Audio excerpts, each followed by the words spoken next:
Good evening, Luzon, Visayas, and Mindanao. I am William Theo. Welcome to Balitang Pambansa.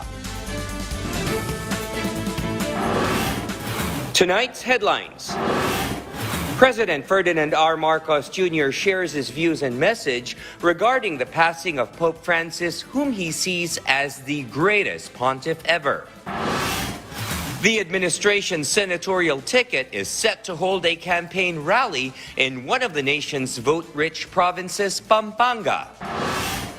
The Philippine Institute of Volcanology and Seismology, or PHIVOLC, says that the seismic activity of Bulusan volcano of late could eventually lead to a sudden steam-driven phreatic eruption. Pope Francis's apostolic mission of evangelization and inclusion jibes with the teaching of the Son of Man, whose command of love thy neighbor sums up the New Testament and the essence of the Catholic faith. Pope's humility and compassion was always in full display wherever he went and was his innate way of life. Hence, the President considers him as the GOAT in the history of the papacy, as we hear more from our Kenneth Paciente. The greatest Pope. That's how President Ferdinand R. Marcos Jr. described Pope Francis, who passed away yesterday. The President stressed that Pope Francis's leadership was extraordinary, making his departure from this earth deeply saddening. He said the entire Filipino nation mourns the death of the pillar of the Catholic Church. According to the President, Pope Francis led with deep faith and humility, guiding with wisdom and a heart open to everyone, especially the poor. He taught what it means to be a good Christian, spreading kindness and compassion, which led many to return to the church. As we mourn, he said, we should also honor a life that brought hope and care to many and inspired people to love each other as Christ loves humanity. For First Lady Luisa Araneta Marcos, meeting the Pope in person was a blessing she will carry with her forever. Although his words were gentle, his message was powerful, centered on mercy, humility, and love. Her wish for the Pope is eternal peace, along with gratitude for being a beacon of light in these times. U.S. President Donald Trump also expressed condolences over the Pope's death.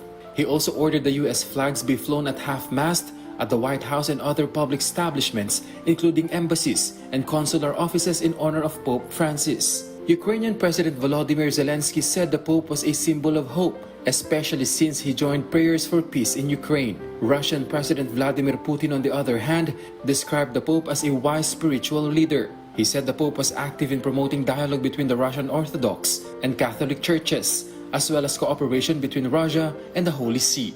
King Charles III also offered condolences, remembering the Pope for his compassion, advocacy for church unity, and commitment to the goods of others. From PTV Manila, Kenneth Paciente, Balitang Pambansa.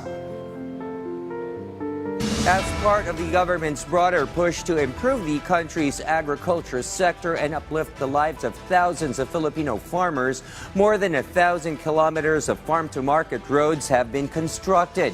These roads are seen as lifelines that connect remote farming communities to major trade centers. PTV's Clazel Pardilla has the story. Ensuring a sufficient supply and affordable prices of food, that is one of the top priorities of President Ferdinand R. Marcos Jr.'s administration. The national government is actively building farm-to-market roads that directly connect farmlands to public markets. Since President Marcos assumed office, 865 linear meters of bridges have been completed. A total of 1,162 kilometers of farm-to-market roads has been constructed. That's nearly the same distance from Metro Manila to Apari, Cagayan, plus a stretch of the NCR all the way to Sorsogon. This includes farm-to-market roads in northern Mindanao, personally visited by the President. Kabilang dito ang Mapulog-Tuburan Farm-to-Market Road at saka Arch Bridge na nakakahalagang halos 71 milyong piso. Isang proyektong magpapabilis ng transportasyon at magbibigay ng mas malaking kita sa ating mga magsasaka. Sa buong rehiyon, nakapagtayo na tayo ng halos 70 kilometrong farm-to-market road at mga tulay na tinatayang nasa 105 linyang metro. Napakinabangan na rin ito ng halos 16,000 pamilyang Pilipino. Farm-to-market roads are important. They make transporting goods faster and more efficient. That means food reaches consumers fresher. It also reduces transportation costs, helping bring down prices of goods. If we can reduce the travel time, it will definitely also reduce the fuel consumption. And it will benefit all travelers and also those that will transport. These roads and bridges also open up opportunities for communities, for businesses and jobs to easier access to essential services. President Marcos Jr. also focused on delivering agriculture machinery and equipment. Around 50,000 farm tools and facilities have been distributed to farmers' cooperatives and associations. One example is the rice drying machines given by the Department of Agriculture to the farmers in the Zamboanga Peninsula. This helped prevent rice spoilage and improve grain quality, allowing farmers to sell their harvests at fair and decent prices. Another key initiative is the construction of cold storage facilities, like the one in Alcala, Pangasinan. These serve as food warehouses to store surplus supply for release and distribution when consumer demand is high. Lahat ng ito ay may isa lamang layunin. Tiyakin ang mas maraming ani, ang mas mataas na kita, mas maayos na buhay para sa ating mga magsasaka. Kalezal Pordilia, Balitang Pambansa. President Ferdinand Marcos Jr. appointed attorney Rafael Calinisan as Vice Chairperson and Executive Officer of the National Police Commission, or NAPOLCOM. Previously a commissioner since November 2024, he also led the QC People's Law Enforcement Board. Calinisan holds law degrees from Ateneo and the University of Pennsylvania. The National Police Commission oversees and advises on police matters. His experience in legal and law enforcement fields makes him well suited for the role. The appointment reflects the administration's push for stronger police oversight and leadership. From the halls of Malacanang to the heart of Marikina, First Lady Liza Araneta Marcos steps into style, lending her presence and support to the city's proud shoemaking tradition. More than just a visit, it's a walk of confidence for local craftsmanship. Isaiah Mirafuentes from PTV Manila tells us more. Cher's family has been running a shoe business in Marikina for 93 years. Despite being in the business for such a long time, they continue to be patronized by customers. Dahil sa mga materyales namin, talagang hindi naman po kami naghahanap ng mga mabilis lang masira, ganyan. Talagang quality yung mga hinahanap namin mga material. When it comes to shoes, Marikina-made products are known for their quality. Today, First Lady Liza Araneta Marcos witnessed the opening of a public exhibit featuring Marikina-made shoes. She took time to check out each of the shoe brands from Marikina. Even the residents of Marikina were delighted to see the First Lady. She also tried on several pairs of shoes for size. Marikina is honored, because the First Lady visited us in our very, very modest shoe exhibition event. And then, ang maganda rito, this is already the second time that the First Lady, Liza Marcos, has visited Marikina. The First Lady's visit makes for a significant contribution because it will surely attract consumer. Siyempre nakakataba ng puso. Nagpapasalamat kami kay First Lady Liza Marcos for supporting the Marikina shoe industry. The exhibit is open to the public and features products from Marikina. This is also part of the government's Buy Local, Wear Local campaign. From PTV Manila, Isaiah Mirafuentes, Balitang Pambansa.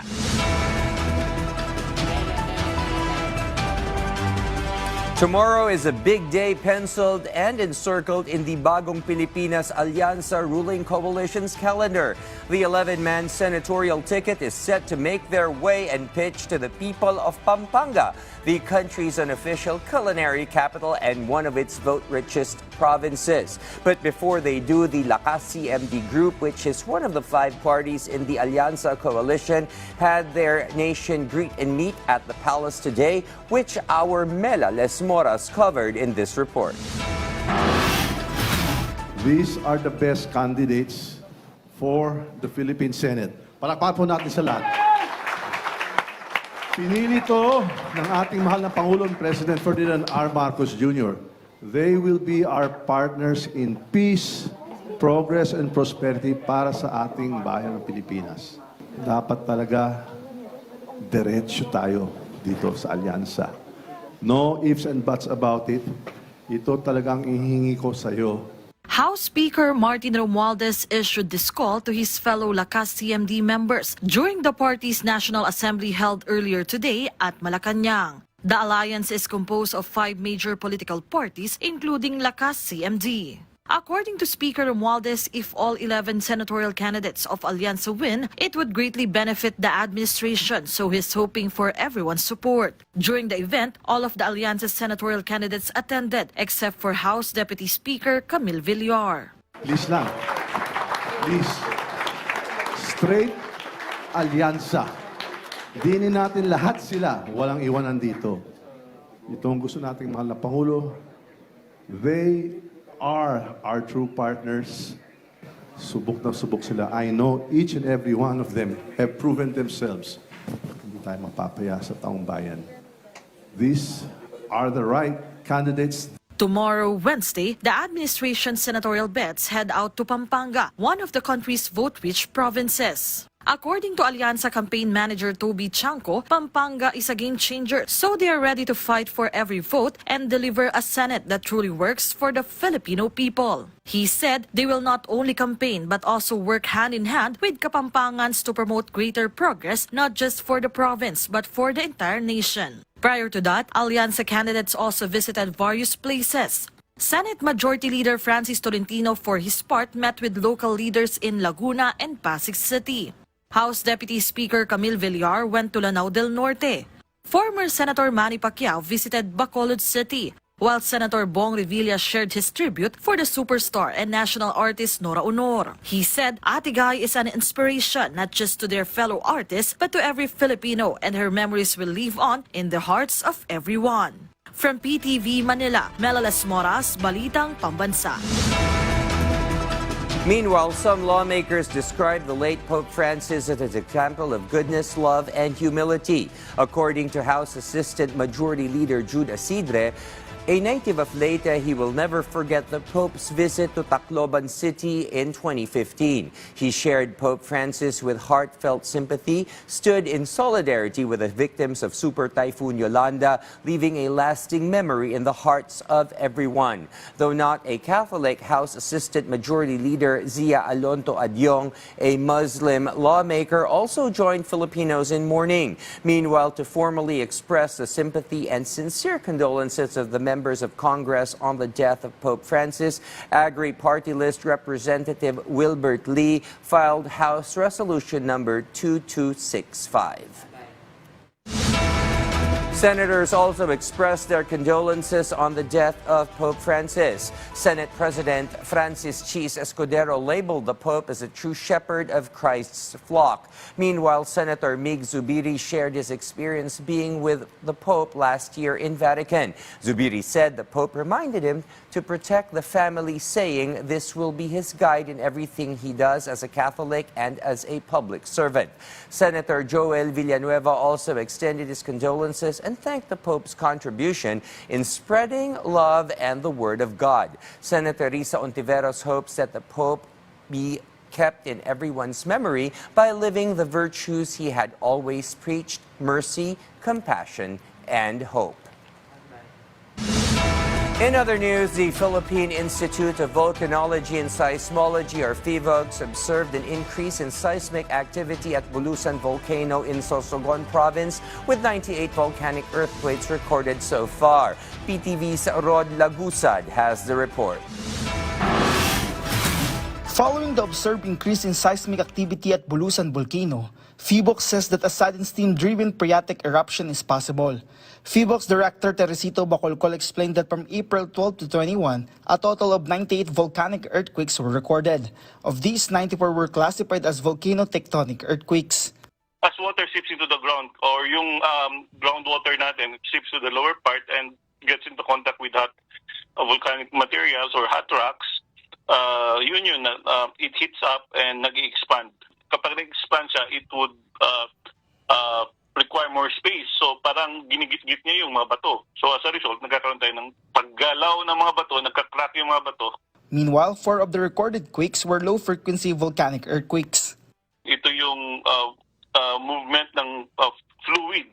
Nagpo-produce din yan ng earthquake. Yung as the hot fluids would move, it also generates low-frequency volcanic earthquakes. It could be water or it could be gases when you say hot fluids. He added that these are signs of building of pressure that could lead to a sudden steam-driven phreatic eruption. Once the pressure becomes too high, an eruption may occur. Should that happen, the alert level of the volcano could be raised to alert level 1. At this point, we are still maintaining alert level 0. While yung number of earthquakes natin tumataas, yung overall activity remains low and mahina lang din naman yung mga earthquakes natin. So there's no strong indication of magmatic movement that would justify an increase in alert level. The last time the volcano was under alert level 1 was from October 2023 to November 2024. Volcanic earthquakes are only one of the several parameters monitored by PHIVOX, which is why the agency reminds the public that entry into the 4-kilometer danger zone around the volcano is strictly prohibited. Bulusan volcano last erupted in June 2022. From PTV Manila, Rod Lagusad, Balitang Pambansa. The Philippines has earned 3 new nominations in the prestigious World Travel Awards, bringing its total number of nods to 10 this year. The new categories include Asia's leading regional nature destination for Aurora Province, Asia's leading cultural city destination for San Fernando, Pampanga, and Asia's leading meetings and conference destination for Clark Freeport Zone. According to the Department of Tourism, or DOT, the recognition reflects the growing number of emerging destinations across the country and a testament to the agency's commitment to advancing President Ferdinand R. Marcos Jr.'s directive under the National Tourism Development Plan 2023 to 2028. The government has firmly stated that it does not need China's permission to conduct activities within the West Philippine Sea.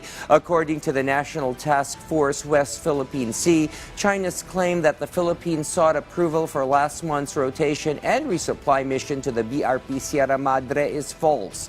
The task force stressed that Ayungin Shoal is part of the country's exclusive economic zone and continental shelf, an area reinforced by the 2016 Arbitral Award. As such, the Philippines has sovereign rights and jurisdiction over the shoal, and all ROR missions are consistent with international law and the United Nations Convention on the Law of the Sea, or UNCLOS. The government also rejected China's assertions of authority over Ayungin Shoal, calling them nothing more than disinformation. Affordable, accessible, and good quality. This has been the feedback of the consumers who brought agricultural products at Kadiwang Pangulo sites. As of now, the locally produced rice price range from 36 pesos to 45 pesos depending on its type. Vegetables and fruits can also be purchased in affordable price since it was directly imported from local farmers. Meanwhile, slight price movement has been observed in some primary commodities at Kamuning Public Market. President Ferdinand R. Marcos Jr. led the inauguration of the Balingoan Port Extension Project in Misamis Oriental this morning. The new port terminal features modern and passenger-friendly facilities that will serve as a gateway for tourists heading to the island of Camiguin and even to Bohol. The new project is worth over 400 million pesos and covers a total area of 3,082.50 square meters. The new port terminal can accommodate up to 500 passengers, a 233% increase in size compared to the old terminal, which had a passenger capacity of only 150. The new port terminal will serve as the gateway for tourists and passengers heading to Camiguin and Bohol Islands and vice versa. President Marcos Jr. said that this will further boost the economy of the province and the surrounding regions. According to the Philippine Ports Authority, this project could lead to the opening of new routes going to the Visayas. The government is celebrating National Solo Parents Week in the third week of April with the theme Registered Solo Parents are supported solo parents. Activities like livelihood bazaars and wellness seminars are being held to support solo parents. The Department of Social Welfare and Development, or DSWD Solo Program, focuses on psychosocial support to help solo parents and their children adjust and strengthen family relationships. Officials emphasize the need for continued support and awareness of the challenges solo parents face. The Ifugao State University continues to promote indigenous practices, including the traditional way of farming. It recently launched a project wherein students assist in the presentation of the traditional farming practices. Clinties Vantotanis from Philippine Information Agency Cordillera tells us more. To revitalize and promote the traditional rice cultivation practices, the Ifugao State University Hapaw campus is implementing the Adopt Aayo project in partnership with other offices and the local communities. The Adopt Aayo, Preserving Cultural Heritage and Developing Future Leaders through Youth Engagement project, aims to preserve the said practices that are among the vital aspects of the Cordillera region's cultural heritage. Under the project, ISU has partnered with rice field owners who need assistance in tilling their farms. For 3 years, the school will provide assistance in tilling the land, such as needed agricultural inputs and manpower.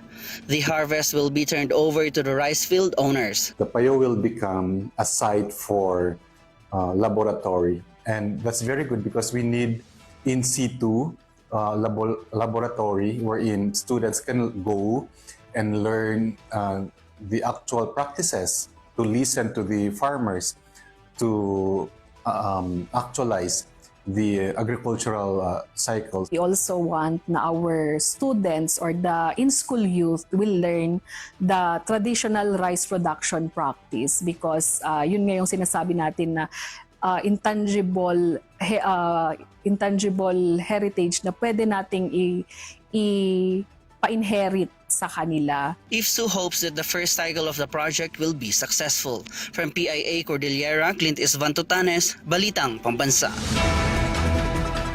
Farmer beneficiaries thank President Ferdinand R. Marcos Jr. for the launch of Agri-Puhunan at Pantawid program and the distribution of agri-machinery that empower and uplift the lives of Filipino farmers in the country. Harlem Ferolino from the Philippine Information Agency Socsargen tells us more. Shirley Lapasa, a farmer from Alabel in Sarangani Province, expressed her gratitude for the financial assistance she received through the Department of Agriculture's Agri-Puhunan at Pantawid program, which was launched by President Ferdinand R. Marcos Jr. on April 11 in Sarangani Province. Lapasa shared that she plans to use the assistance she received from Agri-Puhunan at Pantawid program to purchase fertilizers, seeds, pesticides, and herbicides to help sustain their farming activities on their small farm. Salamat gani kay nahinabang ni BBM. Kay dako kay ning tabang yun sa farmers kung naagyo ihatag nga ayuda. Oh, salamat po.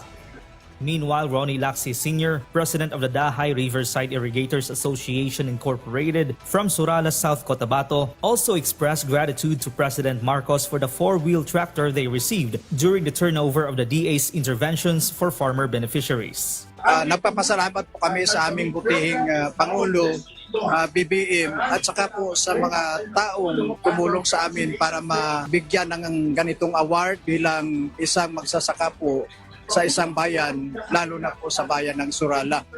The Agri-Puhunan at Pantawid program and the farm machinery interventions reflect the government's continued efforts to empower and uplift the lives of Filipino farmers in the country, particularly in the rural areas. From the Philippine Information Agency, Socsargen, Harlem Ferolino, Balitang Pambansa.